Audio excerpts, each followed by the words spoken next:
Hello दोस्तों जब भी हम कोई एस्टिमेशन निकालते हैं तो उसमें सबसे पहले हमें क्वांटिटीज़ की ज़रूरत पड़ती है कि हम किसी भी आरसीसी मेंबर का कोई भी क्वांटिटी निकाल सके।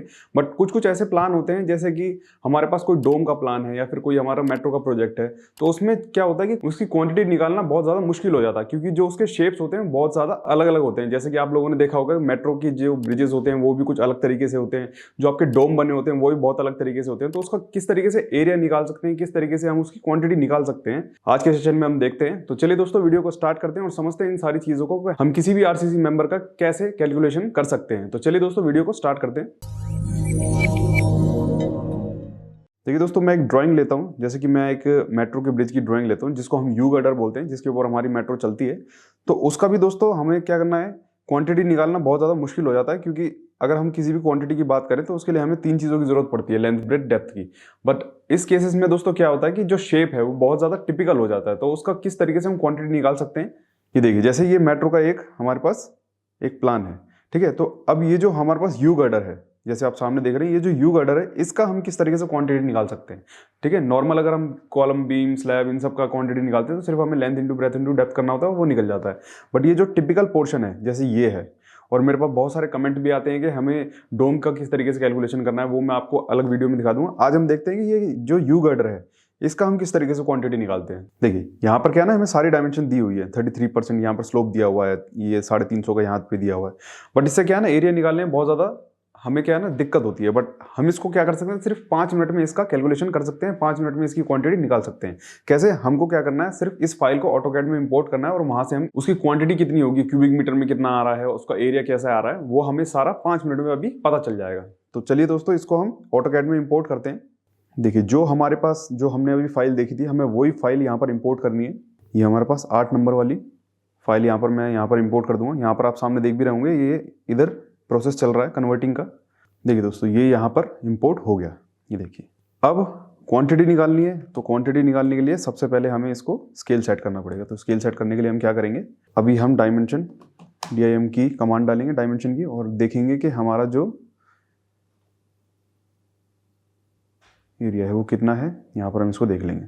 देखिए जो हमें ये वाला डिस्टेंस ऊपर दिया होता वो mm में दिया होता, मतलब कि ये 4100 mm के आसपास यहाँ से लेकर यहाँ तक इसका डिस्टेंस है। बट अभी हमने जो नापा वो 2.5950 हो रहा है, ठीक है। तो हमें सिंपल करना क्या है, इसका हमें स्केल सेट करना है। तो हम क्या करेंगे, 4100 डिवाइडेड बाय 2.5950। तो इसको मैं एंटर करूँगा तो ये स्केल फैक्टर हो गया हमारे पास 1579, ठीक। तो 1579 हो गया, इसको हम थोड़ा सा याद रखेंगे और अब करेंगे इसका स्केल सेट। होम टैब पे जाएंगे और यहाँ पर स्केल की कमांड यहाँ से ले लेंगे। ये बोल रहा है एंड पॉइंट, यहाँ से हो गया। कोऑर्डिनेट डालेंगे 0,0,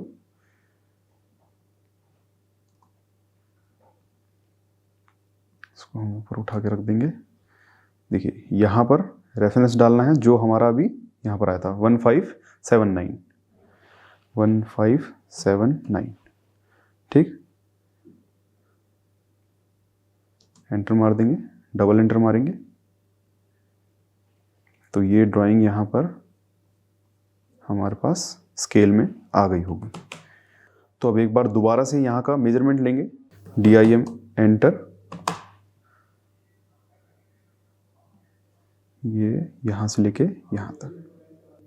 देखिए यहाँ पर क्या ना, अभी डायमेंशन में शो नहीं हो रही है, तो इसका मतलब कि इसकी जो डायमेंशन है हम उसको क्या करेंगे, डी एंटर करेंगे और यहाँ पर इसका मॉडिफाई कर देंगे ताकि हमें जो ये नंबर्स है ये दिखने लगे। हम यहाँ पर इसको 200 कर देते हैं, ठीक। सेट करेंट करेंगे यहाँ से और क्लोज कर देंगे।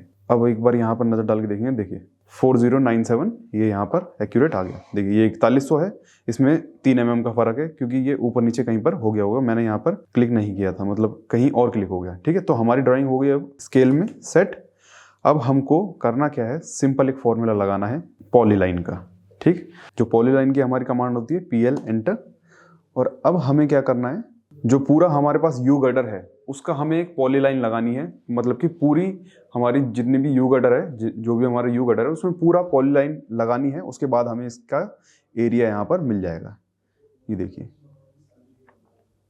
और एक चीज़ का ध्यान रखिएगा, ये आप ऑर्थो को ऑफ कर दीजिएगा। देखिए ये अपने आप ही उस पॉइंट को रिफ्लेक्ट कर देता है जहाँ पर एंगल थोड़ा सा घूम रहा होता है। ये आप सामने देख सकते हैं, थोड़ी सी यहाँ पर मेहनत करने की ज़रूरत है। जैसे आप फोटो क्रॉप करते हैं उसी तरीके से यहाँ पर इस पूरे में हमें क्या है, पॉलीलाइन लगानी है। और एक बात का ज़रूर ध्यान रखिएगा, जब भी आप इस तरीके से पॉलीलाइन लगा रहे हों तो आपको ऑर्थो ऑफ रखना है, नहीं तो आप ऑर्थो ऑन रखेंगे तो क्या होगा, वो सिर्फ 90 डिग्री में ही घूमता है। देखिए ये हमारी यहाँ पर पॉलीलाइन बन गई, ये आप देख सकते हैं सामने इस तरीके से। अब क्या करना है दोस्तों, हमें इसका एरिया निकालना है सबसे पहले। तो एरिया निकालेंगे, डबल ए एंटर, फिर दोबारा से 2 बार एंटर। ठीक है, तो हम यहाँ पर जब इसको सिलेक्ट ऑब्जेक्ट करेंगे तो यहाँ पर देखिए, आप देख सकते हैं यहाँ पर इसका एरिया दिखा रहा है, पर ये एरिया किस में दिखा रहा है, एमएम में। ठीक है, तो इसको हम क्या करेंगे, इसको हम नोट डाउन कर लेंगे। आपको सीधा सीधा दिख रहा होगा 2160884, ये हमारा हो गया यहाँ पे। तो ये हमारा एरिया निकल के आ गया है। अब दोस्तों हमें करना क्या है, ये तो एमएम में है, हमको मीटर में कन्वर्ट करना है। अब तो हम क्या करेंगे, इसको 10⁻6 से इंटू कर देंगे, इसमें एंटर मारेंगे तो 2.160 के आसपास ये इसका एरिया निकल कर आ रहा है। देखिए दोस्तों, हमारा एरिया तो निकल चुका है, बट एरिया तो हमारा निकल गया। अब इसमें हम किस तरीके से इसकी क्वांटिटी निकालेंगे, मतलब हमें ये देखना पड़ेगा कि ये जो हमारा यू गटर है इसका कितना बड़ा स्ट्रेच है। मैं आप लोगों को एक वीडियो दिखाता हूँ जिससे कि आप लोगों को पता चल जाएगा कि कितना बड़ा स्ट्रेच है। उसके बाद हम पीडीएफ से भी देखेंगे, इसकी ड्राइंग में भी देख लेंगे वो कितना बड़ा स्ट्रेच है। देखिए ये सीधा हम साइड से आप लोगों को एक बार दिखा रहे हैं। ये देखिए, इसकी हमने अभी एरिया निकाला है। ठीक है, अब ये जो स्ट्रेच है ना, ये दोस्तों बहुत बड़ा स्ट्रेच है। ठीक, तो इस स्ट्रेच को देखने के लिए, मतलब इसकी कितनी लेंथ है वो देखने के लिए हमें क्या करना पड़ेगा, इसकी दोबारा से पीडीएफ चेक करनी पड़ेगी, कितना मीटर ये लंबा हमारा यू गर्डर जा रहा है। ठीक है, अब देखिए एक बार हम यहाँ पर भी इस चीज़ को क्लैरिफाई कर देते हैं कि कितना बड़ा स्ट्रेच होने जा रहा है। देखिए ये 27 मीटर के यहाँ पर स्ट्रेच लगे हुए हैं। ये देखिए यहाँ से लेके यहाँ तक ये जो हमारे स्ट्रेच है वो 27 मीटर का एक स्ट्रेच है। तो हमें एरिया तो निकाल लिया था हमने उसका। अब दोस्तों हमें डायरेक्ट करना क्या है, यहाँ पर हमें ज़रूरत पड़ेगी कैलकुलेटर की, और एक बार हम यहाँ पर टेक्स्ट भी ऐड कर लेते हैं। देखिए जो हमारा एरिया निकला था वो था 2.1608। ठीक, अब मैं इसमें इंटू क्या कर दूंगा, 27 मीटर। देखिए इसको अगर मैं अब कैलकुलेट करता हूँ तो 2.1608 इंटू 27, तो इसमें आएगा आपका 58 क्यूबिक मीटर के आसपास आपका कंक्रीट निकल के आएगा, 58.31। ठीक, तो इतना क्यूबिक मीटर मेरे को यहाँ पर कंक्रीट लगने वाला है। ठीक है, तो ये बहुत ही सिंपल मेथड है, आप भी इस चीज़ को कर सकते हैं। तो आप लोग ये सोच रहे होंगे ये कैसे पता चलेगा कि कहाँ पर किस तरीके का कंक्रीट है, तो वो मैं आप लोगों को दिखाता हूँ। देखिए जब भी ऐसा कोई प्रोजेक्ट होता है, कोई भी हमारा बड़ा प्रोजेक्ट होता है, तो वहाँ पर क्या है ना, हैंड मिक्स वाला कंक्रीट जाता नहीं है, वहाँ पर क्या है, हाई स्ट्रेंथ वाला कंक्रीट जाता है। जैसे कि M30 से जितने भी ऊपर होते हैं, जैसे कि मान लीजिए M40 हमारा पाइल में गया है, तो यहाँ पर कम से कम हमारा M55 का यहाँ पर कंक्रीट जाएगा। और यहाँ पर बहुत बार क्या होता है, ये सारी चीज़ें जितनी भी होती है ये प्री कास्टेड होती हैं, तो कास्टिंग यार्ड में ही इन सबको बनाया जाता है और दूसरी साइड पर इसको जाके इंस्टॉल कर दिया जाता है। तो इसका जो कंक्रीट है वो M55 है। तो आप लोगों को कितना कंक्रीट इसमें कंजम्पशन होगा, वो आपका 58.31 होगा।